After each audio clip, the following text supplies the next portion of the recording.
नमस्कार मंडळी, श्री स्वामी समर्थ. उद्या 17 ऑगस्टला आलेला आहे पहिला श्रावण सोमवार आणि याच दिवशी नागपंचमीचा असा दुर्मिळ योग सुद्धा जुळून आला आहे. जेव्हा असे दोन योग एकत्र जुळून येतात तेव्हा सुवर्ण योग निर्माण होतो. तर आपल्याला या श्रावण महिन्यातील पहिल्या सोमवारी महादेवांची आणि नागदेवतेची एका दिवशी पूजा करण्याची सुवर्ण संधी देखील प्राप्त झालेली आहे. बघा, हिंदू धर्मशास्त्रानुसार श्रावण सोमवारी नागपंचमी आल्यामुळे या दिवशी केलेले पूजा उपायाचं फळ आपल्याला दुप्पट पटीने प्राप्त होतं. तर आजच्या या व्हिडिओमध्ये आपण जी काही माहिती जाणून घेणार आहोत ती खास श्रावण सोमवार निमित्त असणार आहे. त्याचबरोबर या दिवशीचा राहुकाळ वेळ, शुभमुहूर्त ही देखील जाणून घेणार आहोत. कारण उद्या आहे श्रावणातला पहिला सोमवार आणि नागपंचमी. आता श्रावणी सोमवारचं व्रत तर अर्थात 99% लोक करतच असतात, पण काही कारणास्तव ज्यांना उपवास करणे शक्य नाही त्यांनी कमीत कमी सेवा तरी करायची आहे. आता भगवान शंकरांची प्रामुख्याने सगळ्यात महत्त्वाची सेवा कुठली आहे तर ती आहे रुद्राभिषेक.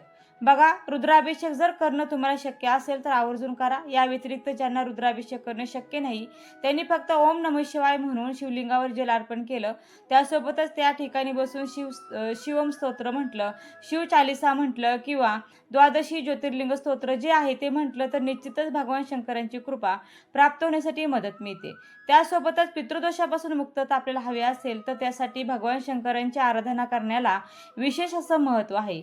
तर तुम्ही नक्कीच या सेवा करू शकता. आता भगवान शंकरांच्या कुठल्या सेवा केल्या जातात किंवा श्रावणातल्या पहिल्या सोमवारी आपल्याला अनेक प्रकारचे प्रश्न पडतात, जसे की केस धुवावे का, उपवास करताना काय खावं, उपवास सोडताना काय खावं, गर्भवती स्त्रियांनी उपवास करावा का, भगवान शंकरांच्या मंदिरात जावं का, अशा अनेक प्रकारचे प्रश्न पडलेले असतात. तर त्या प्रत्येक प्रश्नांचं उत्तर आपण मागच्या व्हिडिओमध्ये दिलेलं आहे, त्यामुळे तुम्ही तो व्हिडिओ देखील बघू शकता.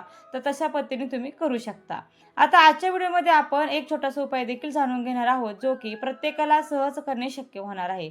पण हा जो उपाय आहे तो तुम्हाला फक्त आणि फक्त मंदिरात जाऊनच करायचा आहे, हे मात्र लक्षात घ्या. आता बघा, बरेच जण म्हणतात की घरातही देव असतात आणि मंदिरातही देव असतो आणि मग घरात सेवा केल्याने कुठं बिघडतं, तर तुमचं अगदी बरोबर आहे. 100% आपल्या घरामध्ये देव हे असतातच असतात, प्रत्येकाच्या घरात असतात, शिवपिंडही असते आणि मग तुम्ही घरात जर सेवा करणार असाल तर काही प्रॉब्लेम नाही, घरात करू शकता. पण कसं असतं, आपल्या घरामध्ये सकारात्मकता जशी असते तशीच नकारात्मकताही असते. जेव्हा तुम्ही पूजा करता तेव्हा एक तर घरामध्ये टीव्ही चालू असतो किंवा इतरांची जी काही कामं आहेत ती चालू असतात, थोडंसं आपलं जे लक्ष आहे ते विचलित होऊ शकतं आणि त्यामुळे आपलं संपूर्ण लक्ष त्या ठिकाणी लागत नाही. पण या उलट जर तुम्ही मंदिरात गेलेत ना, तर मंदिरामध्ये प्रत्येकजण पूजेमध्ये मग्न असतो, प्रत्येकाच्या मनामध्ये फक्त आणि फक्त सकारात्मक विचार असतात. सात्विक लहरी एक प्रकारे त्या ठिकाणी जास्त प्रमाणात नांदत असतात आणि अशा सात्विक ठिकाणी किंवा अशा सकारात्मक ठिकाणी जर आपण सेवा केली, आराधना केली तर निश्चितच आपलं मन ही त्या ठिकाणी लागत असतं आणि आपली जी सेवा आहे ती देखील त्या ठिकाणी पोहोचत असते आणि त्यामुळे शक्यतो मंदिरात जाऊन तुम्ही सेवा करण्याचा प्रयत्न करावा. आता मंदिरात जाताना भगवान शंकरांच्या पिंडीवर तुम्हाला पहिली मुठशी तांदूळ असल्यामुळे तांदूळ घेऊन जायचे आहेत. या व्यतिरिक्त तुम्ही बेलाची फळं, बेलाची फुलं, गोकर्ण फूल हे देखील या गोष्टी ज्या आहेत तर त्या देखील अर्पण करू शकता. त्यासोबतच जर तुमच्याकडे काही नसेल तर कमीत कमी 1 लोटा जल का होईना आपल्याला भगवान शंकरांच्या पिंडीवर अर्पण करायचं आहे. आता मंदिरात गेल्यावरती तुम्हाला मंदिरातून एक वस्तू उचलून आणायची आहे. आता ती काय आहे, ती कशा पद्धतीने आणायची, कुठे ठेवायची, हे सगळं काही सविस्तर आपल्याला जाणून घ्यायचं आहे. व्हिडिओ तुम्ही शेवटपर्यंत पाहत राहा, मध्ये कुठेही स्किप करू नका. तर बघा, जेव्हा कधी दिवसभरामध्ये तुम्ही जेव्हा कधी मंदिरात जाणार आहात तेव्हा मंदिरात गेल्यानंतर त्या ठिकाणी नेहमीसारखी जी पूजा आहे ती तुम्हाला करायची आहे. सर्वप्रथम नंदीची पूजा करायची आहे. नंदीची पूजा झाल्यानंतर मग शिवलिंगाची पूजा करायची, कारण जोपर्यंत तुम्ही नंदीची पूजा करत नाही तोपर्यंत तुमच्या पूजेचा स्वीकार भगवान शिवशंकर स्वीकारत नाही. म्हणून सगळ्यात अगोदर नंदीची पूजा केली जाते. आता सगळे काही पूजा करून झाल्यानंतर तुम्ही जी काही पूजेची सामग्री घेऊन गेले आहात ती सगळी अर्पण करून झाल्यानंतर त्या ठिकाणी ज्या तुम्हाला सेवा करायच्या असतील, जसे की शिवमहिम स्तोत्र आहे, शिवनामावली आहे, जे तुम्हाला करायचं असेल ते तुम्ही करून घेऊ शकता. आणि त्यानंतर सगळं काही झाल्यानंतर तुम्हाला त्या मंदिरातून 2 गोष्टी उचलून आणायच्या आहेत. त्यातली पहिली जी असणार आहे ते म्हणजे बेलपत्र.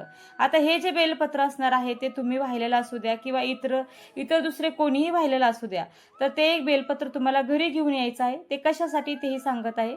त्यानंतर दुसरी जी गोष्ट आहे ते म्हणजे बेलफळ. बघा, बेलफळ देखील उद्या 100% भगवान शंकरांना अर्पण केलेलं असणार. बघा, एक तरी बेलपत्र तुम्हाला त्या ठिकाणी, बेलफळ तुम्हाला त्या ठिकाणी पाहायला मिळेल. तर हे बेलफळ जे आहे ते देखील तुम्हाला उचलून घ्यायचं आहे. त्यानंतर उचलल्यानंतर ते बेलफळ आणि ते बेलपत्र जे आहे ते हातामध्ये घ्यायचं आहे. भगवान शंकरांना एक प्रार्थना करायची आहे की बेलपत्र आणि बेलफळ मी घरी घेऊन जात आहे आणि यामध्ये तुमचा वास आहे असं मी मानत आहे आणि या बेलफळामुळे बेलपत्रामुळे माझ्या घरामध्ये भरभराट होऊ द्या आणि माझ्या घरामधली जी काय नकारात्मकता आहे ती दूर होऊ द्या अशी प्रार्थना करायची आणि ते फळ आणि ते पान घरी घेऊन यायचं. आता घरी घेऊन आल्यानंतर काय करायचं, तर ते जे फळ आहे ते थोडंसं पाण्याने धुवून घ्यायचं, पाणी धुवून घ्यायचं, पुसून घ्यायचं.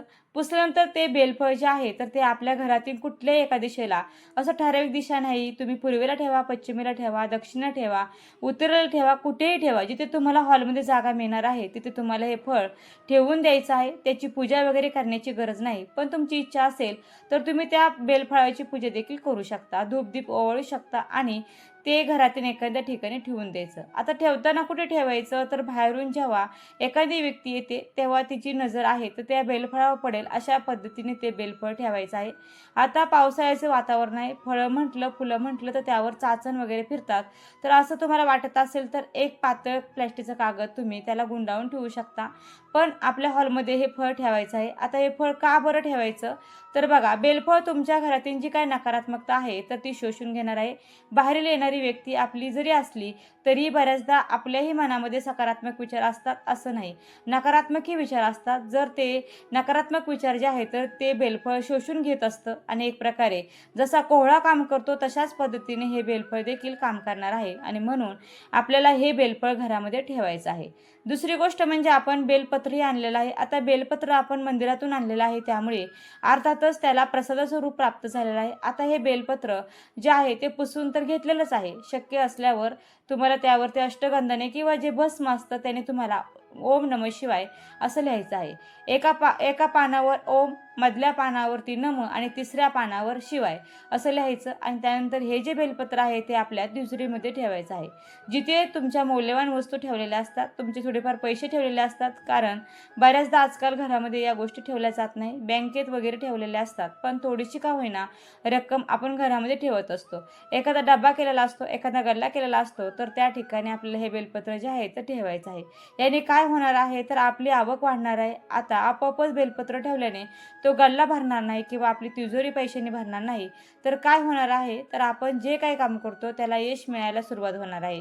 जी कुठली निगेटिव्हिटी आपल्याला लागलेली आहे, ज्यामुळे आपलं काम बंद पडलेलं आहे, आपल्या कुठल्याही कामात यश मिळत नाही, अडथळे निर्माण होत आहे, ज्या काही निगेटिव्हिटी गोष्टी आहेत त्या बंद होणार आहेत आणि एक सकारात्मकता त्या ठिकाणी नांदणार आहे. म्हणून आपल्याला बेलपत्राचा वापर करायचा आहे. त्या व्यतिरिक्त कोणीही गैरसमज करून घेऊ नये की बेलपत्र ठेवल्याने आपोआप पैसा वगैरे येतो. तसे कधीही घडत नाही, कारण देरे हरी खटल्यावरी असं कोठेही होत नाही.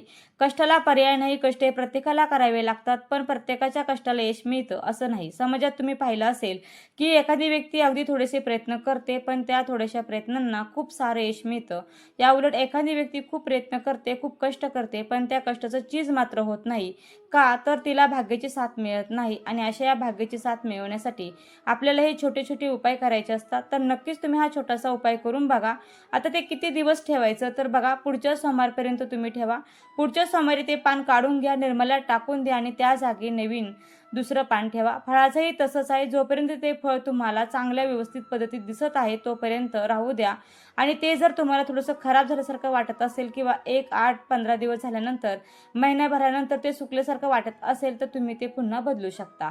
तर ते पुन्हा तुम्ही निर्मल्यात टाकून नवीन त्या ठिकाणी आणू शकता.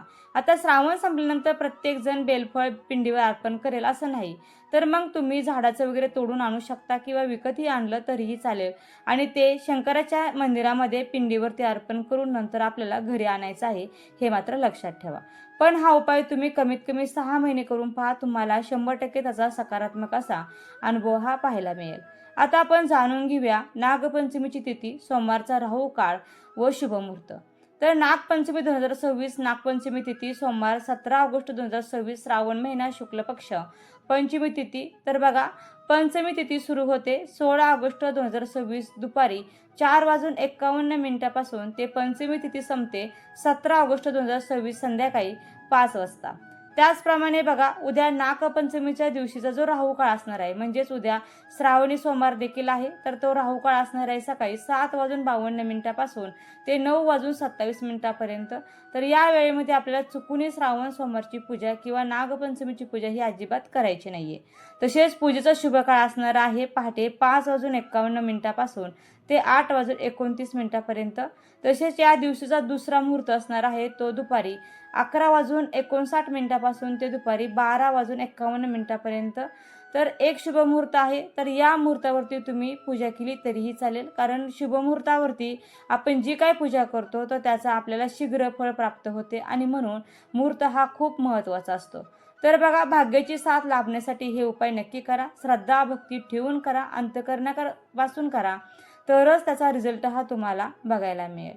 व्हिडिओ आवडला असेल तर व्हिडिओला नक्की लाईक करा, शेअर करा आणि चॅनलला सबस्क्राईब करायला मात्र अजिबात विसरू नका.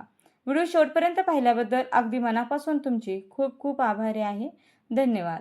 श्री स्वामी समर्थ. जय जय स्वामी समर्थ. रामकृष्ण हरी. जय जय रामकृष्ण हरी. ओम नमः शिवाय. ओम नमः शिवाय. ओम नमः शिवाय.